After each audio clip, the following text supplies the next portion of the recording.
This series session is on the COVID-19 vaccine, and Dr. Stella Davies from Cincinnati Children's, who most of you are probably familiar with at this point, and her colleague, Dr. Lara, and I'm going to try to get this right, Danziger-Isakov, who practices infectious disease at Cincinnati, are here to answer your questions about the vaccine and COVID-19 related questions. So Stella and Lara, thank you so much for being here with us today. We're excited to be here. Yeah, my pleasure. Thank you for inviting me. Of course, yeah. So naturally, we've had a ton of questions from both caregivers and adults with FA about the COVID-19 vaccine. And so we thought we'd just spend some time with you guys today to provide an opportunity for some good Q&A. There's not going to be a formal presentation today, just an opportunity for all of you guys as participants to ask your questions. So I do encourage all of you to unmute yourselves to ask your questions aloud, but of course, if you'd prefer, you can also submit your questions in the chat box, and I will do my absolute best to moderate as I can. And so Stella and Lara, do you have anything you want to add before taking any questions? So I'm just going to tell you my personal story, because I'm a big fan of the COVID vaccine, and I'm extremely proud to announce that I'm participant 84 in the Pfizer study. So I got my vaccine way back last June, and in case you're wondering, I survived. Did me good. So I'm always asking people to join clinical trials. I love clinical research. So the least I could do was put my hand up as soon as there was an opportunity to do it. And I just feel very lucky that I was able to get immunized early. And it's extraordinary that we have a vaccine that is this good, available to us this quickly. It's an extraordinary testament to how far our science has come. It's a marvelous, marvelous thing. And I will add to that to say that I was very fortunate. You may have heard that hopefully very soon there's going to be a decision from at least in the United States, from the ACIP around whether or not they're going to extend dosing down to 12 years of age, based on about 2,000 kids in the United States that participated in a very similar clinical trial, the one that Dr. Davies mentioned. And one of my children is one of those 2,000 kids. So I clearly am a believer in the power of science and participation. So, and we really think he got placebo, but so as soon as it's approved, if he got placebo, he'll be first in line if he can be. Great, thank you so much for sharing that. Does anyone want to start us off with a question? And I know you guys have lots of them, so speak up.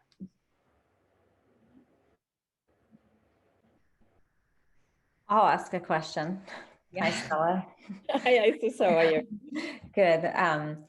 So can you guys talk a little bit about those who the vaccine wouldn't work as well for, including immunocompromised groups, and what can they do if the vaccines wouldn't necessarily work for them? So I'll do my version of this, and then we'll hear Lara's too. So there are very few people for whom it absolutely wouldn't work. So our current recommendation is that within if you had a transplant in the last 90 days, 90, we probably don't need to have the vaccine, because you need to wait for your immune system to get a little more mature. But after that, you should get immunized. This is a really outstanding vaccine. It's very, very effective. There are very few people for whom it would be inappropriate and ineffective. Lara, what do you say? So I would completely echo that. I think we're just now learning some of the people in whom it is doesn't produce antibodies potentially as much as in other people. Those groups are pretty narrow. Mostly patients who are on chronic immunosuppressive therapy, who are getting actually specific types of immunosuppressives. And so, that doesn't necessarily include people after bone marrow transplant, because after they've recovered, just like Stella said, for 90 days and their immune systems are starting to, reemerge, they should have the capacity to respond. And what else can you do? You can ensure that you have a whole circle of protection around patients who might respond less well.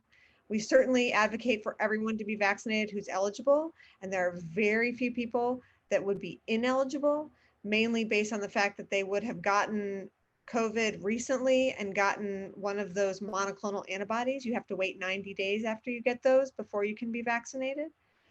But otherwise, everyone who's eligible should get it. And the best way to protect the people who might not respond quite as well is to have everyone around them get it as well. And to have them continue to practice masking and hand washing and avoidance of, situations that would put them at risk a little bit more carefully than someone else who is more likely to have, a robust response. Great, thank you for that. I did just see a question pop in, and it says, for FA patients, what would you recommend between mRNA and DNA type vaccines based on any known side effects? I'm wondering if they're maybe separating out the Johnson & Johnson from Pfizer and Moderna. Do you want to say, Lara? Sure. So I mean, from my perspective, we're learning data all the time. I don't personally have a preference as to which vaccine people get. I guess the question would be, is there an anticipation that, that you would expect, and this is a question for Stella, that you would expect an increased risk of having, any type of clotting issues in patients with FA? And if there isn't, then I don't see a reason why you would prefer one to the other. They both work very well, and they both are, available. And sometimes it's more of an availability issue than it is anything else. So if something's available quickly, that's where I would gravitate. And it's going to be really regionalized, very specific to your local community, what you can get access to. And sooner is actually better. Yeah. So unless you have a personal history of clots, in which case you might prefer Moderna or Pfizer, I agree with Lara, you get what you want. Now, what you can. Now, there is a lot more vaccine available in the community now than there was a month ago, 3 months ago. So if you feel strongly, you probably can shop around and get something that you feel more comfortable with. But it is important with the mRNA vaccines to do both doses. You get the best benefit from both doses. So you want the best response you can get. I have a question. This is Mrna. Hi, Mrna. Hi. I thought I would pass it by. You're an FA doctor. I see Dr. McMillan, but I'm just going to ask about my personal situation. It may help others or not. I have a 15-year-old daughter. She has FA. She's non-transplanted, very mild FA, I would say. She plays soccer, does stuff. But of course, socially, she wants to get out. Her family, my husband, me, and her brother are all fully vaccinated a month after getting second dose. Now she wants to go out with friends, and we're very cautious, but we thought, well, these kids that she's around, they can't get vaccinated either quite yet. And so is it appropriate to let her, let's say, go to an outdoor mall with a mask and mostly, but she's passing people, it's outside, but again, she wants to go in for an ice cream and bring it, sit outside, or go into a store with a friend. She knows not to congregate around people. So what is your general thought? Because I feel bad for her. She's just crying and itching to get out. And we say, just wait. So Mrna, your daughter sent me a $50 bill to tell you that I think you should let her do this. Okay. There's absolutely no question that outdoor events are much, much, much safer than anything indoors. But, everybody's community is significantly improving. As Lara mentioned, I think Pfizer will be available very soon for her age, or if she turns 16, she will be available for Pfizer. So I would get her immunized at the earliest opportunity, but I think you could lighten up a bit. Particularly with outdoor events. It sounds like she's a sensible person and she's not doing daft things. No, she's not. Yeah, so I do think you could. Lara, what do you think? This is something that is, for our kids' mental health, is a huge issue. Yeah. Smaller is better, right? always. If, I wouldn't say, 8 kids all together congregating and doing something, but having, having those relationships and being able to do things in small groups is really beneficial for all our kids' mental health. And I think doing that in a safe way, and, having the conversation with the parents of the other kids that she wants to be with about, kind of where they are with everything, so that everyone's, on the same page, is really helpful. I think that was my hesitancy, because she's a freshman in high school, and because of this, they only meet people on Zoom. She had 2 people outdoors at our pool the other day, and they wore masks the whole time, except when they were swimming, and they stayed apart. Because I said, Sydney, we don't know anything about their families. And she's like, I am not, all I'm going to do is ask them. I don't want to act like I'm some freak trying to, I'm obsessed with FA. I mean, not FA, but with COVID. But Dr. Davies, you said the minute it's available, you say don't even hesitate. Correct. For that group. Yep. Absolutely. Okay. In there. And actually, I anticipate that 12 to 15, hopefully in the next couple of weeks, will become available. Perfect. Awesome. They've already submitted their paperwork on March 30th. They submitted the paperwork to the FDA. So it should really be coming very soon. I think things got slowed down a little bit in the process because of the issues that they were investigating over the J&J vaccine that kind of derailed the timing of the 12 to 15-year-olds, but I really think that that's going to be coming soon. Yeah, good news. And as Lara mentioned, a significant number of the enrollees in that study were treated in Cincinnati. It was a big center for the study, and it went really well. Oh, that's great to hear. It looks good. Yeah. Thank you. And actually, both the Pfizer and the Moderna were tested here, and both went very well in those age groups. And now they're working in the younger age groups, enrolling patients across the country at several sites, down to 2 years of age currently. Wow. Thanks. Looks like we have a question from Sarah. She said, I have 2 children who are under 12, 8 and 10. My 8-year-old has FA and is pre-transplant. His ANC is 800 and his platelets are in the 40s. We've kept both of them home from school, but he's really struggling with the virtual learning. What are the risks of sending him back to school? Our school is not taking very many precautions to keep kids safe in the fall. I'm not sure if they will even mandate masks. His age group won't be eligible for the vaccine yet. Do we continue to keep him home? Lara, do you want to go first? This is a really personal decision. I mean, this is really difficult. It's a balance. And I think with everything that we go through, it's balancing risk and understanding what the balance of risk is. I would encourage you to have the conversation starting now and over the summer with the school about, what they think their policies are going to be and how they're going to work. The number of 8-year-olds that are getting infected in school is very small, mostly because they're able to mask and they're doing things like cohorting or podding the kids within the classroom, so that it's much easier to keep a class of 3rd or 4th graders in the same classroom all day than it is to do that for a 15 or 16-year-old in high school, and that certainly decreases their risk of spreading it. The other thing in the fall our school isn't doing any of those things. So there's 25 or 30 kids in a single classroom. They're mixing, they're going to other classrooms, they're mixing outside. Yeah. And so I guess I'm interested to know, like, with his levels pre-transplant, what are the risks for kids with FA? Like, have we seen kids with FA getting COVID? What are the results? Because I know kids in general aren't super impacted by COVID, but I just don't know about him and his low counts, and the fact that, will we see, if he does get it, will we see a big drop in his platelets and they're already in the 40s? I'm trying to understand, like, what are the risks? Absolutely.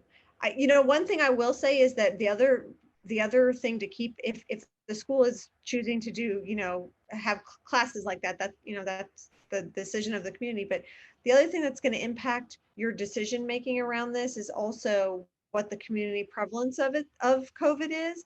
And if that's dropped substantially, the risk to your child is exceptionally low. and maybe Stella wants to answer this a little bit more specifically. I actually looked because I wanted to be prepared to answer questions like this when I came on. I didn't want to, disappoint. But there's very little information that we've seen about specifically COVID infections in a population of patients who have FA. There's just not a lot of data yet. And I don't know if that's because people aren't seeing it or kids aren't getting that sick from it. Certainly we do see low lymphocyte counts, not low neutrophil counts, and platelets can be moderately affected, but that is a rare circumstance in the patients that we've seen who've clinically gotten COVID. I'm going to defer to Stella because maybe she's had more interaction or heard some preliminary stuff that I haven't. Yeah, there has not been a lot of COVID, happily, in the FA community.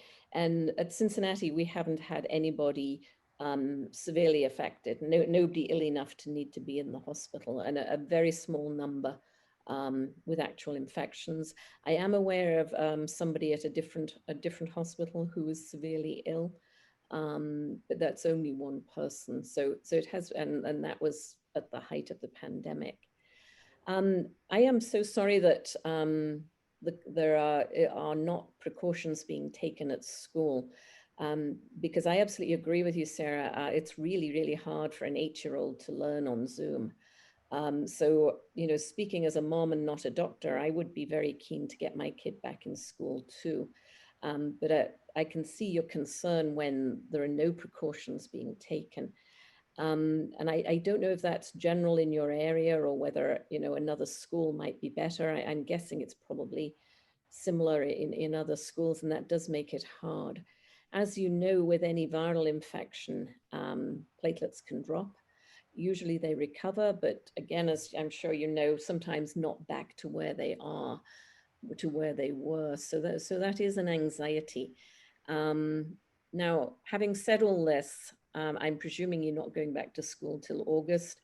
And with the changes that are happening in the community over the last few weeks, which are all good, and I mean the whole US community, there is a really significant improvement in the prevalence.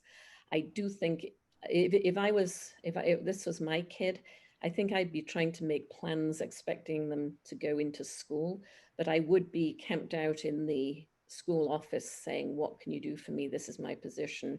How can you help? I don't know if there are other learning environments where there are smaller groups or whether they would be willing to accommodate you at all or not. But gosh, I'd darn well have that conversation and see, what if my kid wore a mask when everybody else didn't? Would the staff be supportive and make sure that this was not called out or embarrassing? Because I hear you want to get him back in school. Yeah, Zoom it's been awful. It's a huge struggle. He's got a lot of attention problems, and just keeping him focused when everyone's in the classroom. I think he's the only one on a screen from home from 8 a.m. until 3 p.m. every single day. It's impossible. The curriculum isn't meant for him either. So it's been pretty tough. Can you get in there and talk to them, see what they're willing to do to help you? Yeah, I mean, we've had continuing conversations even with virtual and how we can make this a better experience on both sides. And we're continuing to do that, but I agree. And it's been especially hard on my daughter who's 10 because she's here at home too. And, that's such an age where you want them to be able to see their friends. And it's hard to hold her back when we know her immune system is okay. Yeah, no, absolutely. And at some point, immunizations will be available for this age group, but not quite as soon as the next couple of weeks. Do you have an idea on the timing of when they'll be available? Obviously, for the rest of the school year, they're virtual, but for the fall is when we're trying to decide what our course of action should be. My understanding of the timeline is that it may be late fall. So late fall, early winter. But that's always subject to bumps in the road or things that can happen. You don't know the result of the study until you do the study, unfortunately, and they want to make sure they get right. Okay, thank you so much. I like your dogs, Sarah. Thank you. Leave it to Stella to always mention the dog. Yes. That's the best thing about Zoom. You see the puppies. Yeah. Okay. Hey, this is Alyssa. Yeah. Hi, Alyssa. Hi. So I'm FA. I'm 44, and I just wanted to say that I've had my first vaccine dose of Mrna. Good for you. And I'm having my second one on May 10th. And I had like barely a sore arm, if that, but no effects. I didn't feel bad or anything like that. Don't know what's going to happen with the second one, but I'm just anticipating just not feeling up to par. But it's been a positive experience. Now, I am mosaic, so I haven't had transplant. I'll never have to have transplant. So my immune system is very strong. I live a very normal life. So I was pretty confident of getting the vaccine wasn't going to be an issue. We live a pretty normal life. We haven't stayed away from really anything. We wear our masks when it's, necessary or required in the stores. But we play with friends. We have other friends come over and parties and whatnot, dinner things, whatever. But we take our precautions. We do extra washing. But yeah, I don't know. I guess I just haven't lived in fear of COVID, of, wondering if hiding in the corner, I guess. But so we've been out there and thank you for sharing that positive experience, Alyssa. I really appreciate that. And talking of positive experiences, one of the things that we never thought of but we should have done is that this year in the hospital, in the children's hospital, we've seen way down all infections in children. So sepsis, flu, other viral infections, all of those things.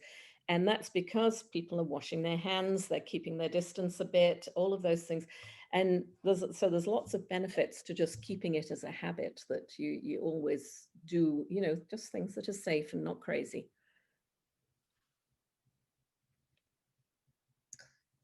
I have a question. Oh, sorry. Go ahead. My name's Angela. I have two twin boys with FA. They're 11. They are not transplanted yet. They're both in moderate bone marrow failure. So I have kind of a three-part question. The first one is, have you had any non-transplanted FA patients to receive COVID vaccine that you know of? I had discussed this with Dr. Wagner in Minnesota. He said he had no non-transplanted FA patients that have received vaccine yet. So that was the first part of my question. The second part is, there has been some concern of acute thrombocytopenia in people with the AstraZeneca vaccine for sure. And so I just wanted to know if you had any concerns about that for Moderna or Pfizer vaccine in a non-transplanted FA patient. I assume that, anybody, and not even just specifically FA, but in the hematologic world, if you've seen anybody with aplastic anemia or anything like that have had vaccine. And then the third part of my question is, my pediatrician is willing to give my 11-year-old's vaccine off-label if we could get the okay from our hematologist, but we will be in Cincinnati in June and we'll probably at least wait till then just to gather some more data. But I wanted to hear your thoughts about that also. Very good. So Alyssa just told us she's FA, non-transplanted, and she's had the vaccine. So yay, Alyssa. And I think we have a couple of other older people with FA who've had vaccine with nothing remarkable happening. The issue of thrombocytopenia is present in people who have no bone marrow issues at all and can actually occur with other vaccines too. It's an immune stimulus, and sometimes your immune system just gets it a bit wrong and makes an antibody that munches up the platelets. And this is responds to treatment. And usually in that circumstance, the platelets bounce right back to wherever they were before. It's really quite rare. It hasn't occurred with a high frequency, though oddly enough, it happened to one of my friends, and she had a course of steroids and counts return to normal. So that's a bit different from, the concern with FA, where a viral infection or a stimulus like immunization could potentially kick off some high cytokines that would just suppress the platelets. And I think the bigger risk for that happening, that an FA specific decline, is if one got a live infection rather than getting the immunization. But the ITP thing, the idiopathic thrombocytopenia, happens in regular people with regular immune systems, but at a very low frequency. And I would say the risk for that with the Moderna and Pfizer, the mRNA vaccines, is much lower than it is with the other formulation that you mentioned, the AstraZeneca, which currently is not approved in the United States.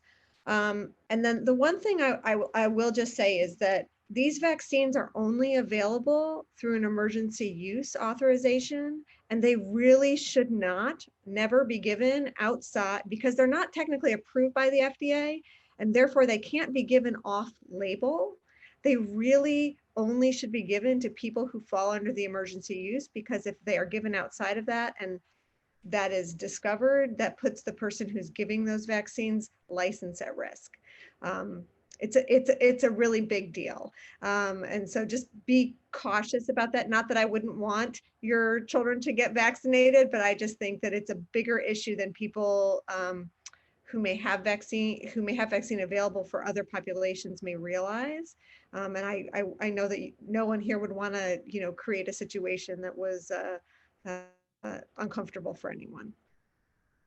Oh, I appreciate that. My kids are getting ready to turn 12, so I think, wait until June. They're going to be ready. By that time it'll be FDA approved. But I was, excellent. Yeah, the ITP thing, I definitely just wasn't. I knew that happened in the regular population, and obviously with FA we're not overly concerned about giving other vaccines. For sure, my kids are fully vaccinated, but I just wanted to make sure, because their platelet count is so low. Again, my kids are in the 40s, low 40s. I just wouldn't want something like a cytokine response to happen where now we're in the 20s or lower than that and need some intervention. And so I was just thinking that I just wanted to ask to see if that would be a possibility. For sure. I hear your concern, but I'd be way more worried about that happening with a COVID infection. With COVID. Yeah, Absolutely. Yeah. Okay, I appreciate it. Thank you. Just a follow-on question. It's Lisa here. Hey, Lisa. In Canada, we have the Moderna and Pfizer vaccines approved, but we also have AstraZeneca, which actually I just got last week. And so for Dylan, he's non-transplanted with FA. Would you recommend one of the mRNA vaccines for him versus the AstraZeneca if there was a choice?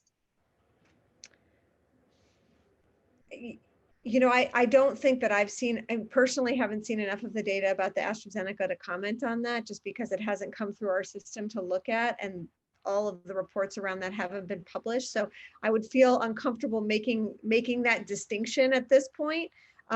Certainly I feel very comfortable with the mRNA vaccines, but I haven't seen specific reports that are overwhelmingly that say that there's any specifically worse safety profile for the AstraZeneca. But I'm gonna plead lack of complete knowledge, and I don't want to give you incorrect advice. Sure. I suspect, just to follow on from that, I suspect that when they do open it up to under 16 here in Canada, that it will be one of the mRNA vaccines. I don't know that for sure, but I just thought it was worth asking the question. Right. Yeah, so the mRNA vaccines are the ones that are being tested in kids who are under 18 primarily. We haven't seen trials open for the AstraZeneca. The J&J, the Janssen vaccine, is also being tested in children, although that was held up a little bit with the issues that happened in the past month. But I'm not aware of the testing in younger kids for AZ yet. And there'll be another one that may come to light as well, the Novavax vaccine, which is a subunit vaccine, which also should be very safe. But that data hasn't come out yet. How was your experience with AZ, Lisa? Did you feel okay? Oh, it was a nightmare. Not helpful. helping, not helping. No, it was awful. But I actually, I had about 48 hours of headache and nausea and felt really tired. But I actually weirdly think that I did have a bit of a virus that was happening like a day or so after I got the vaccine, which helped. But I did hear that with AstraZeneca, the second shot is not as bad versus the other ones. The second shot is worse. So thank God is all I have to say. One thing I would say, and this speaks to that, and as well as I believe to Alyssa when she said that, you know, she knows what's going to happen. There are very few times in our life when we know that we're going to do something and it's going to cause us to feel unwell for, you know, 24 to 36 to 48 hours, and then it's going to go away. And then we're going to have the benefit of protection in the future. So, you know, yes, it's annoying. Yes, it's disappointing that you may not feel well, but, you know, if you expect that you're not going to feel well for a little bit, you might, you know, plan to have a little bit of downtime those days after your vaccine, but know that you're going to be protected afterward. That's a little comforting in the end. At least it was to me when I had to get my vaccine. Yeah, absolutely. I was very grateful to be able to get it. The rollout in Canada is a bit of a gong show, to be honest. And so I'm very thankful. In fact, I bought a t-shirt that says vaccinated and underneath in brackets, thanks science. So I'm going to be very proud to wear that t-shirt. That's a good t-shirt. That's a good t-shirt. And you know, as parents, the best comfort is to know we're not coughing viruses on our kids. You know, you just never want to think that's happening. So Jordan, June has a question in the chat, I think. Did we cover that one? I may have missed that one. Oh, I think we kind of covered it, but we can ask it anyways. Did we cover it for you? Or shall we say more? Yes, it's been covered. I'm good. Yo quiero hacer una pregunta, pero en español. Go for it. Ok. Yo soy mamá de un joven de 21 años con anemia Fanconi. Vivimos aquí en California. Ya nos pusimos la vacuna, incluso ya nos pusimos la segunda dosis, la de Pfizer. Él no tuvo ninguna molestia, más que la primera dosis no le molestó nada, la segunda dosis tuvo poco dolor en el brazo. Realmente la que se la pasó mal fui yo en las dos, y en la segunda dosis me pasó lo mismo que Lisa, mucha náusea, mucho dolor de cabeza y muy cansada 2 días. Mi pregunta es esta: ellos ya están regresando a la escuela, pero como él va a una escuela de educación especial, mi preocupación es porque no es obligatoria la vacuna. Los jóvenes, porque ya son jóvenes, que no aguanten la máscara, con la nota del médico pueden estar sin la máscara.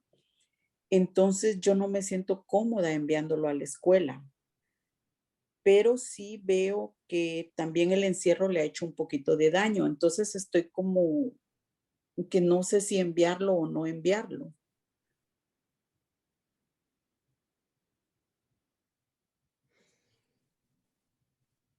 Lara, do you want to go?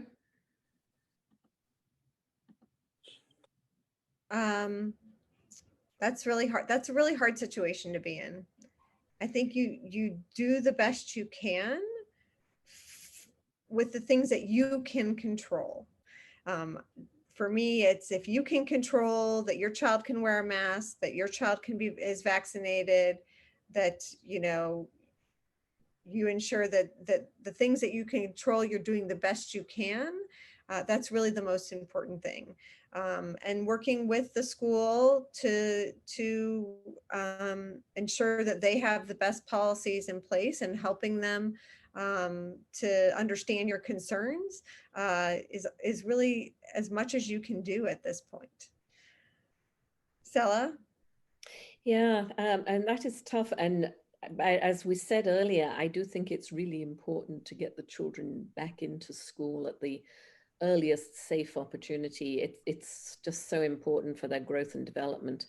And after the immunization and being around younger people, I think the risk of exposure and bad infection is quite low. And I don't know if your classroom can keep the children distanced. You know, that's easier said than done, because they do mill around a bit.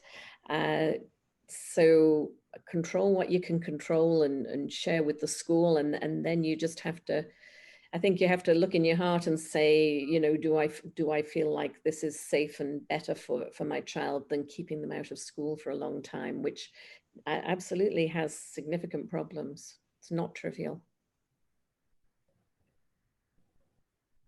Gracias. And good for you for getting all your immunizations. Well done. Thank you.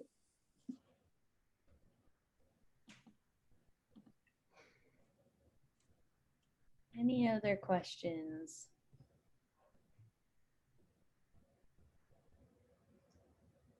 Stella, I know you and I have talked a little bit about some myth busting around the vaccine. Do you want to share any thoughts on some of the things you've heard and that you kind of want to bust some of those myths? Oh yes, so there have been some very strange things out there, and you know, immunizations are one of the biggest improvements in public health over the last 100 years. It's been one of the best things we've done in science and one of the best things we've done in society. Vaccines have changed the world. So there's been a lot of things out there on the internet. One popular one was that the vaccine causes infertility. There is no evidence to support that. A lot of people think that the vaccines can give you COVID. That's physically impossible. And that thought's a bit more rational. You know, early vaccines were virus that have been treated in a way to make it less powerful. Current vaccines are not made that way. The mRNA vaccines are completely synthetic. You couldn't make COVID from it if you tried. So it really, the new viruses are really, the new vaccines are really very good, and we should all take advantage of them as much as we can.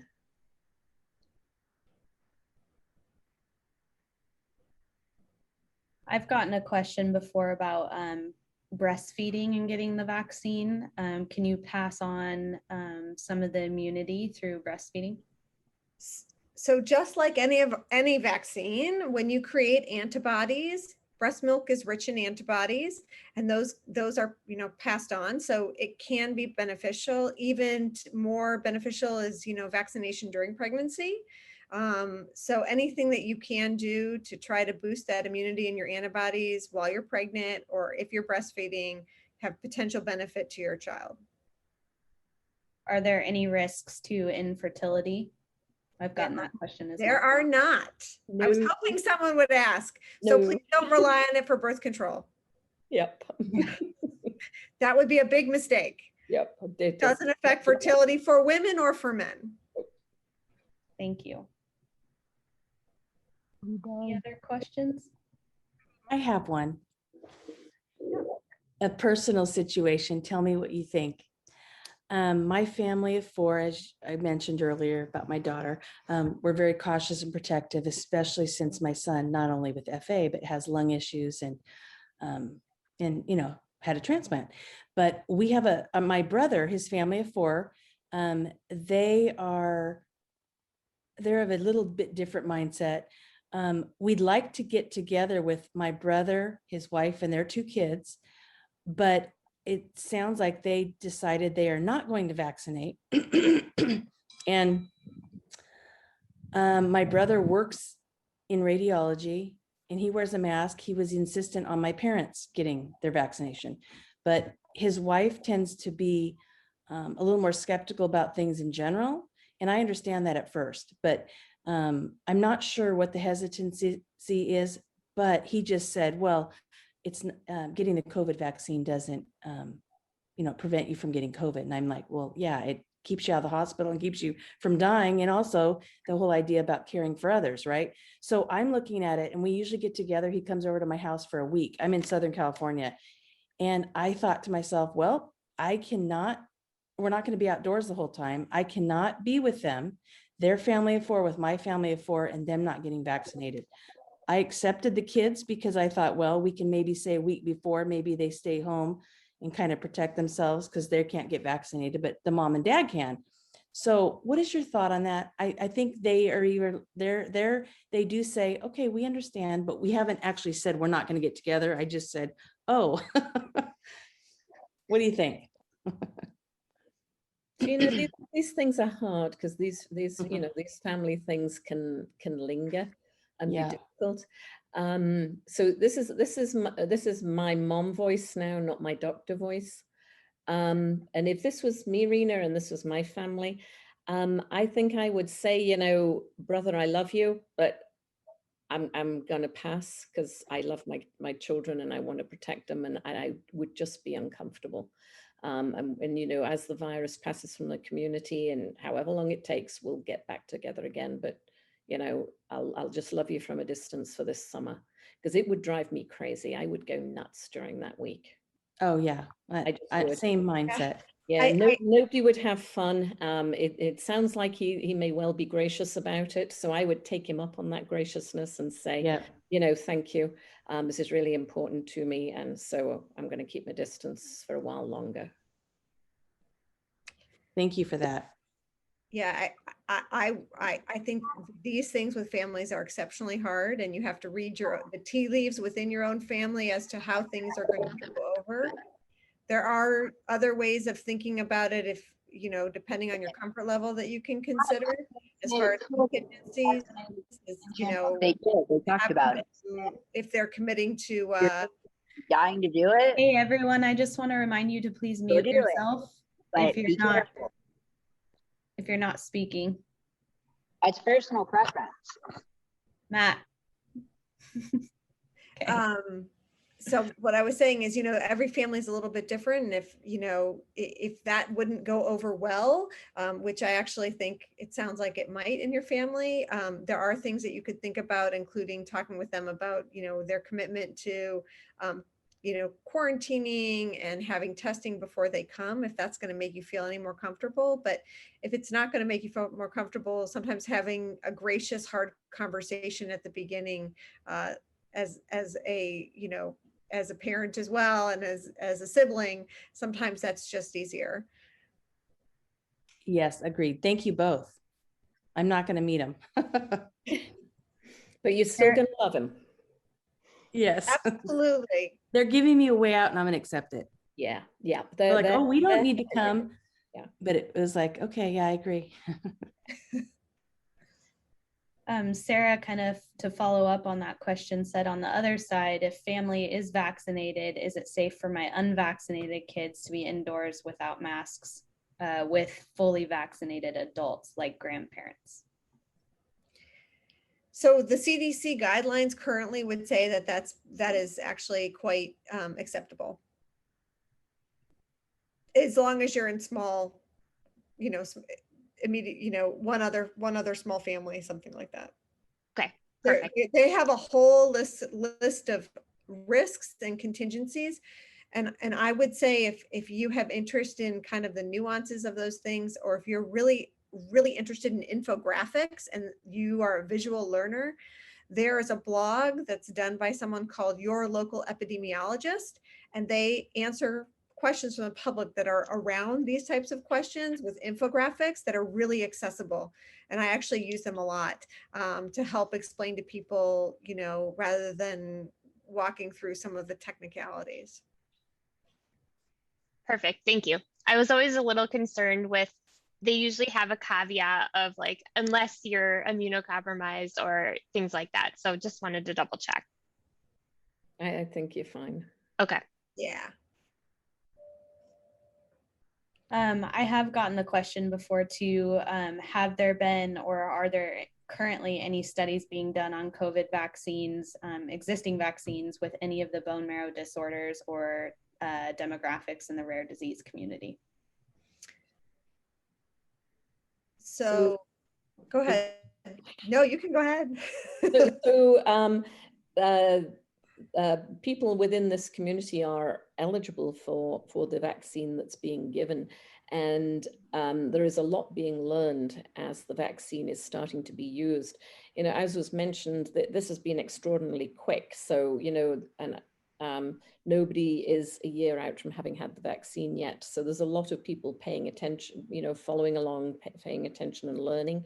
So I think we will learn more about specific populations, but a huge number of people have been vaccinated, you know, worldwide, hundreds of millions. And there has been no signal that there's particular difficulty in those populations as yet. Right.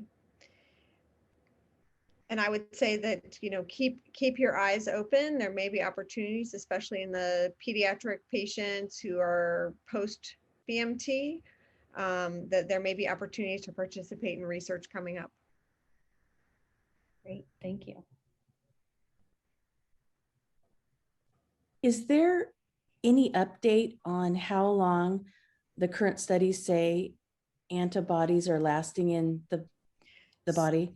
So the current studies have looked at the 6-month data. If you think about it, you know, Stella said she got vaccinated back in August, September.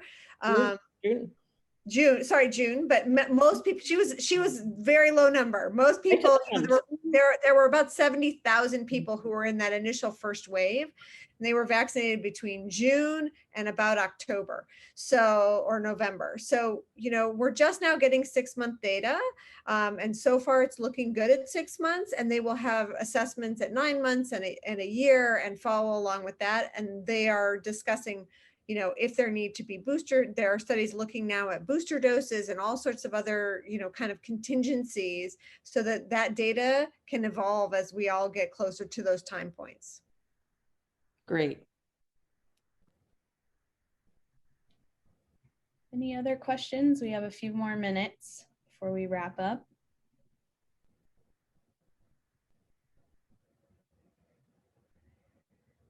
I have been asked to, and you guys kind of alluded to this and already covered this a little bit, but when it comes to transplant and getting revaccinated, some folks are wondering, I guess, is it safe, or should you get the COVID vaccine prior to your other vaccines, or do you get revaccinated with your other vaccines after transplant and then get the COVID vaccine? Is there any particular order?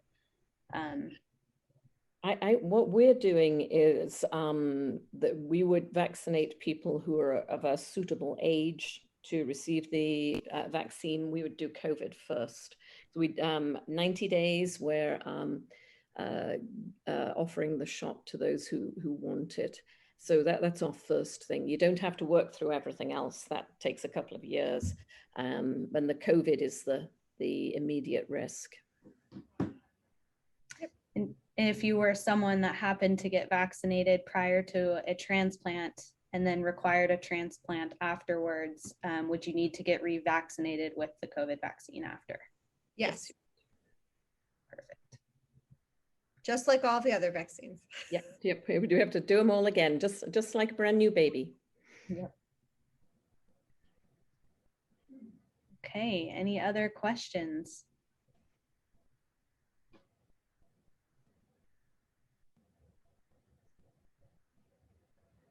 Not hearing any or seeing anyone's mute go off. All right. Oh, we have one. Hi, Angela. Right. So yeah. Oh, good message, Angela. Yes. So, Angela says, as an adult with FA that had a transplant almost 11 years ago, I just want to say that I got my 2 doses of the Mrna vaccine. I only had a bit of pain in my arm for both doses, and the second dose gave me a slight fever and some tiredness. Overall, I definitely go for the vaccine when it's available to you. Continue mask wearing and hand washing too. Good message. The best message. And Mrna thanks you both. Oh, you're very welcome, Mrna. Absolutely. Seeing lots of thank yous roll in. All right, I think we'll go ahead and wrap up. And thank you so much, Stella and Lara, for spending so much time answering our questions today. Really appreciate it. And thank you to everyone who participated in the discussion. if you guys have follow-up questions, you can feel free to send them to us, and I'll continue chatting with Stella and Lara, and we'll make sure they get those questions, and we can try to get them back to you guys through various media channels. If you're a caregiver, I just want to remind you guys, if you're a caregiver or a parent to someone with FA, don't forget to register for our next FA Connect caregiver support session on May 8th, which will be facilitated by Allison Breininger. Her last support session was amazing. It went really well. And so I encourage all of you who might benefit from connecting with other caregivers in the community to join us for that. And you can register on our website at fanconi.org. All right, that's a wrap. Thank you so much, everyone. Thank you, Dr. Stella Davies and Lara. We appreciate you guys so much. Very good. Thank me with a baby picture, Jordan. I will do that. You have my word. Looking forward to it. And Helen and Sherry will hold you to it if you don't. Yes, they will, I'm sure. Very Take good. care, Well, don't worry about it. Yeah, well done. You on that, Helen. Baby control. All right. Goodbye, everyone. Thank you so much. Bye-bye.